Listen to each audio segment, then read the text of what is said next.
বিসমিল্লাহিৰ ৰহমানিৰ ৰহিম। পৰম কৰুণাময় পৰম দয়ালু আল্লাহ তালা নামত আৰম্ভ কৰোঁ।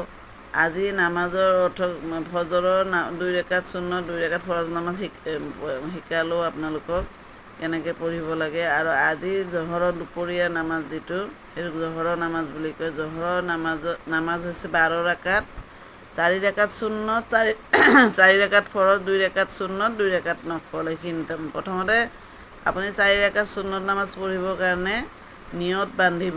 অলপকৈ ক'ম আৰু মনত ৰাখিব লাগিব। 4 ৰেকাত জহৰৰ সুন্নত নামাজ পঢ়িবৰ কাৰণে আপুনি নিয়ত বান্ধিব। প্ৰথমে ইন্নী ৱাজ্জাহতু সেইটো কৈ পিনি তাৰপিছত নিয়তটো এনেকৈ ক'ব, নাইতুৱান উচাল্লিয়া লিল্লাহে তাআলা আৰবা ৰাকাতাই চালাতিল জহৰে সুন্নাতু ৰচুলুল্লাহে তাআলা মুতৱাজ্জাহান ইলা জিহাতিল কাবাতি শৰীফাতে আল্লাহু আকবৰ। এইটো নিয়তটোৰ অৰ্থ হৈছে, হে আল্লাহ তাআলা, মই 4 ৰেকাত জহৰৰ সুন্নত নামাজ পঢ়িবৰ কাৰণে কাবা শ্বৰীফৰ ফালে মুখ কৰিলোঁ। বুজি পাইছে? আজি এইখিনিলৈকে থাকক।